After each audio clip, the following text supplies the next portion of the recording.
Okay, so we've built our chase the dot game. It's pretty great. You can move that dot around the screen, chase the other one. Would really benefit from having some sound. But before we do some sound, we have to really simplify our code a little bit. And we have here in our main sketch about 120 something lines of code. But before we get into the adding sound, it would be really nice if we could simplify a lot of this stuff and to take as much code out of our loop as possible. And so our goal is to make our loop be as short as possible and handle everything in other functions just so that it's easier to kind of follow the game, it's easier to troubleshoot it, and it also is going to give us kind of a foundation for changing our game into something different. And so we'll get this to a point where we could go a bunch of different ways to make different games, and then from there we can, do whatever we want. We're going to make Snake here, but if you want to do something else, you do something else. Eventually we'll probably make some other games too. So the first thing we're going to do is we're going to add a tab. So go to add tab, and we're going to name it point with a capital P dot H. Okay. And so in here we're going to add what's called an include guard. So if and def. So if not defined, point underscore H. We're going to define point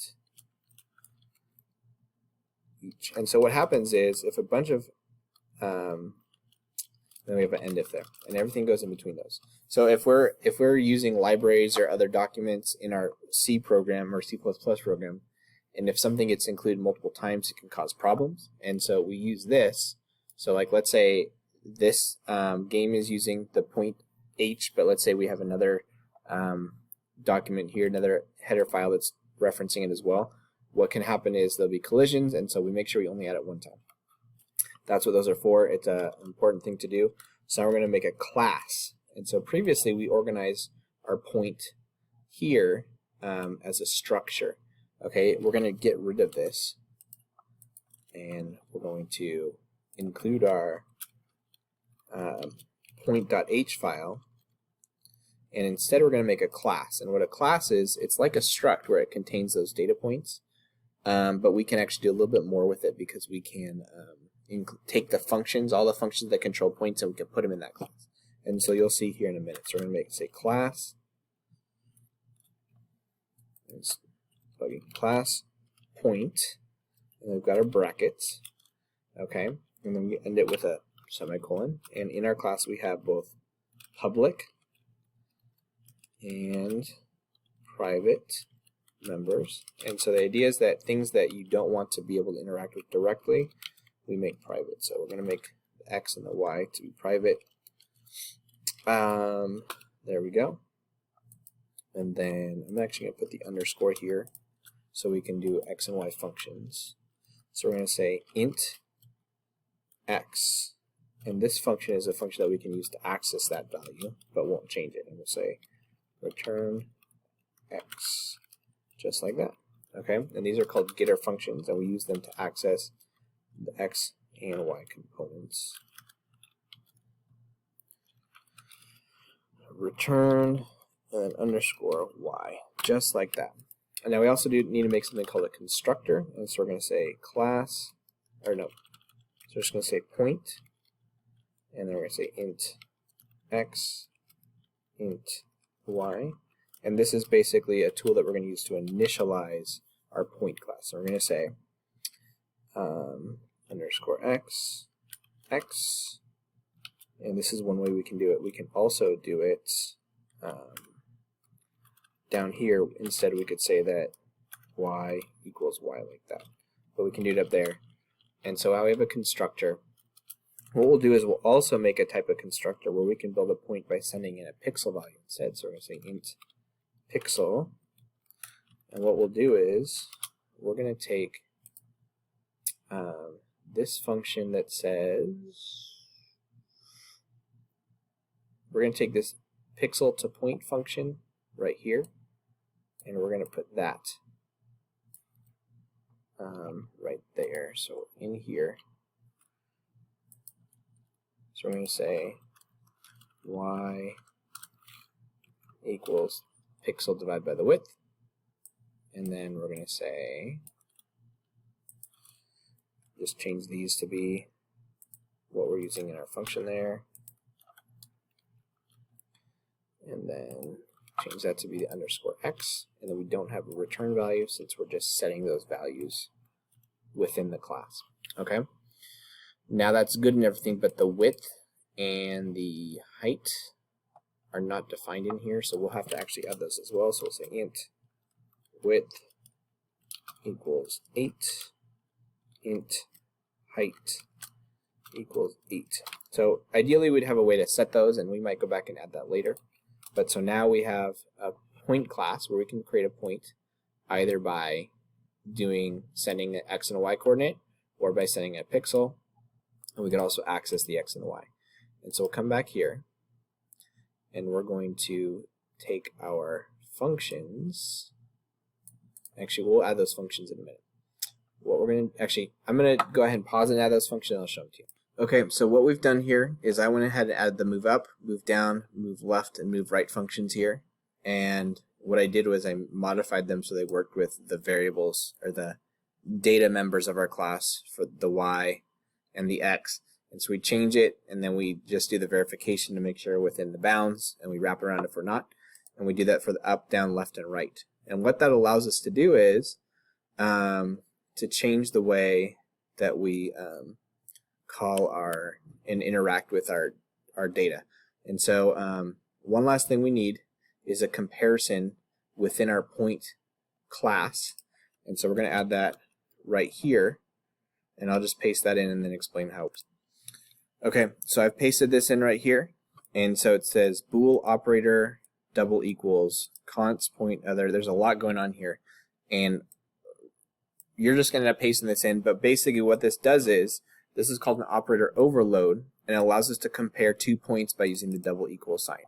And so this is going to replace this compare function down here. So we can now get rid of the compare function, get rid of this pixel to point function, okay, get rid of the move right, get rid of the move left.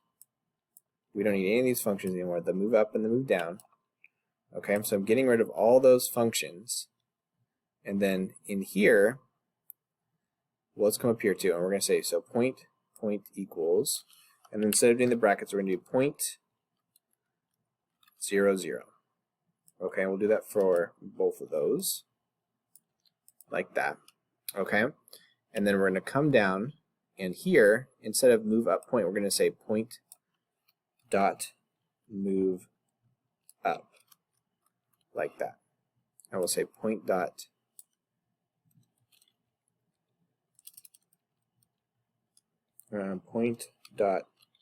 move down, okay, and point dot move right, and then point dot move left. So making the class and adding those functions in it allows us to do this, where we call this function on that object, okay? And we could do this with our food object as well. So we've got that, and then instead of doing compare, we're just going to say if point double equals food, and that's going to use this comparison function to compare their x and their y parts to make sure that they're going to work.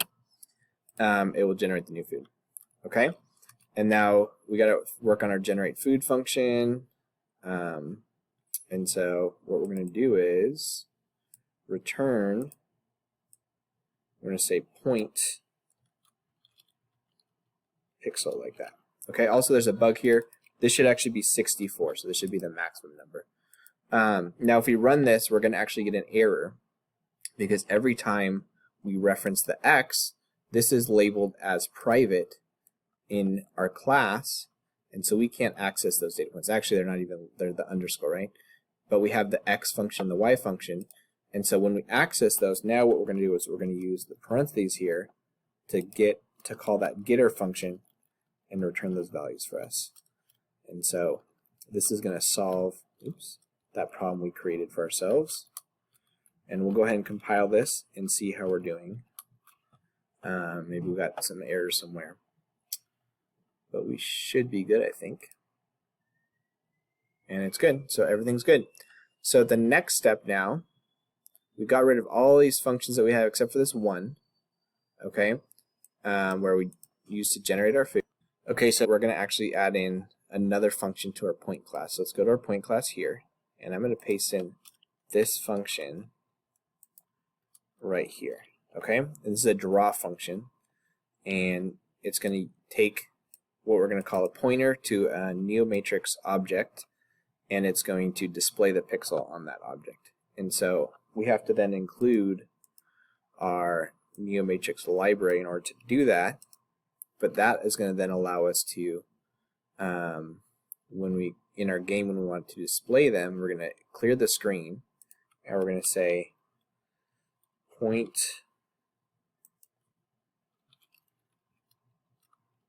dot draw, and then we're going to send the matrix object and the color that we want, like that. Now when we send it, we're sending its address instead of the matrix itself, and so we put the and sign there, the ampersand. And we'll do this for the food as well. So we'll say food.draw, and this will allow us to use our point class to draw those pixels, and this is going to come in handy later when we make our game more complex. Alright, so now we're going to add those functions. So we'll add some functions down here. We'll say void get move. Actually, before we do that, we'll just do a take move function. So void take move. Okay? And what we're going to do is we're going to copy all this stuff that we have right here. Well, all this stuff up here. And we'll paste it down here. Okay? And we'll replace that up here. We're just going to say take move. Like that. And so every time through the loop, it's going to call that take move function, carry out all those steps, and then it's going to come back up to here. It'll update the display, and then we're displaying our point and stuff. We could probably get rid of these lines here, unless you want to keep them there for debugging purposes. Okay, so we're going to take our move, and then, so we're kind of in a spot here that's a little tricky, because in order to build our game further, like we want to add sounds to it, for example. But for us to add sounds, that means we have to be able to do two things at the same time. And when we take our move, we can see that every turn we're going to wait for 400 milliseconds. Now this is a problem because if we're trying to play sounds at the same time, we're going to interfere with those sounds. And so we need to be able to have a way to multitask. Okay, and one way we can do that is by keeping track of the time that has passed. And so generally, one of the ways I approach that is just, so we'll call this last update. Okay, so we have this unsigned long. This is a variable that contain, that's, I think, so here we actually have the Arduino reference. And so an unsigned long is a 32-bit variable, which means it can hold 2 to the 32nd data points. And so here we have a max value up above about 4 billion. And so if we're going to keep track of time, we need something that can hold really large numbers. Okay, and so we got our unsigned long, and what we're going to do is we're going to say, before we take our move, we're going to say if, and we're going to look at how long the Arduino has been running, and we're going to see if that's greater than the time of the last update plus the amount of time that we set aside as our delay, which is our refresh delay. So if those two things have happened, then we will call our take move function and update everything. Okay? And now what we've done is everything's going to work exactly the same. If you run this, the game works exactly the same way, but we're not using delay anymore, and so we're not freezing up our loop. Now there is a bug here. We have to reset the update time. So we say last update equals millis, like that. Okay, and now it's going to do all that stuff if it's time for a new update. Okay, which is good, but we have to do this a bunch of times. We have to do this to play the sounds. We have to do this later when we have other things moving in the game, etc. And so what would be really helpful is if we created a timer object. So I'm going to get rid of this and this, and what we're going to do is we're going to make a new tab here, and we're going to call it millis timer. And so what the millis is referencing is the fact that it's going to use milliseconds. Okay, and I'm just going to go paste this in because I already wrote this. It's going to be a class just like we did before with the point, but this one is for keeping track of time. So I pasted it in. We've got our include guards at the top and the bottom. We've got our, we've included our Arduino header so we can use the millis function. And so we have a constructor here, so we can build our object, and we can either set the length of our delay, or if we don't, it'll default to 100. We can update the delay here using our set delay function, and then we have a reset function to reset the time, and then we have a time up function to tell us if the time's up or not. And so this is going to return true when enough time has passed, or when the delay is over. Okay, and then we can reset it when we want to start timing again. And so this is going to be a useful tool for us if we're timing a bunch of things. And so the way we fix this is we come up here, and instead of this, we have to first include this file that we made. So we're going to say pound include, and in quotes we're going to say millis timer.h, and then we'll make an instance of it here. And so we'll say millis timer update timer equals millis underscore timer, and then our delay at 400. Okay, and now we can get rid of this guy right here. Okay, we're going to get rid of this delay right here, and we're going to say if update timer dot time up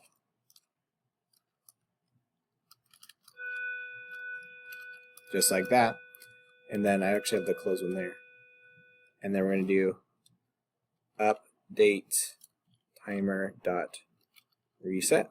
Okay, and that's going to allow us to use that timer to do all of our timing. Okay, so the last thing we're going to do here probably in this video is to take our loop now, and we're gonna actually separate. We've got our take move function, and we're going to move the timer here into the take move function probably. And before that, we're also going to go get, I'm going to say get next move. So we'll separate finding the next move and taking the next move into two different functions. Because one thing that's the problem right now is we have to be holding the device at the exact right moment to take the next move. Otherwise, it won't move. And so one of the things that we're going to do though is we're going to have a keyword to keep track of the types of moves, so we can send that information from this function to that function. Okay, and so one of the ways that we do that is we're going to make something called we're going to say type depth enum, and this is just a way that we can make some keyword, and we'll call it game states, or we'll call it move states, we'll say, because we'll do a game state one later. Move types. Okay, and then we'll say, okay, so we'll say we can move up, down, left, and right, and then we can also, we'll say, have no move. Okay, and then we'll make an instance of this object, so we're going to say move types current move equals no move. And so what that does is we're going to set it without move, and now we're going to come down here and we're going to build our get next move function. Okay,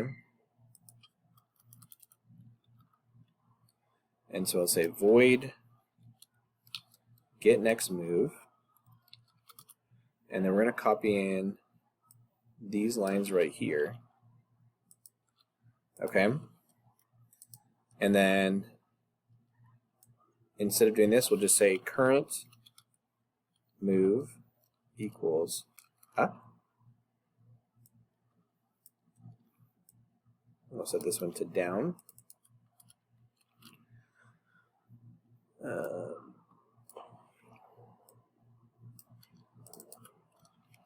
Left, and then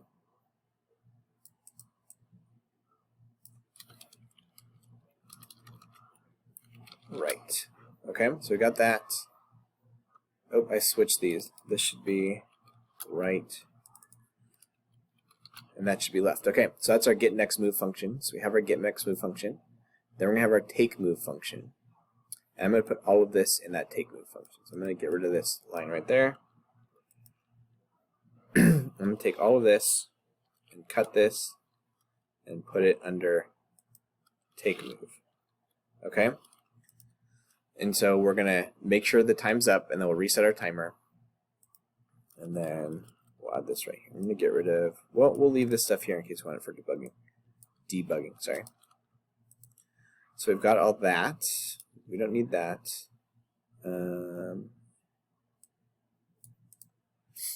And then what we'll do is we'll put this right here as well.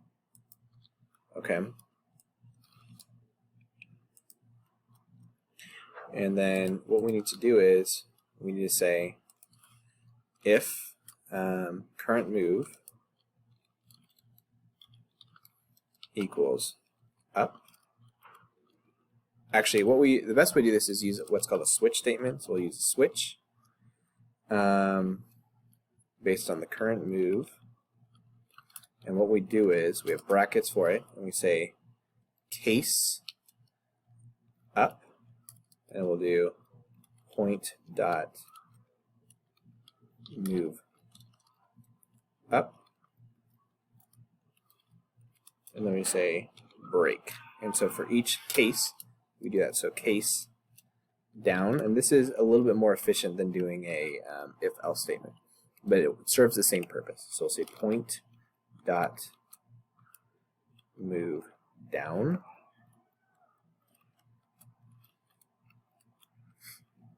case left, we'll do point dot move left,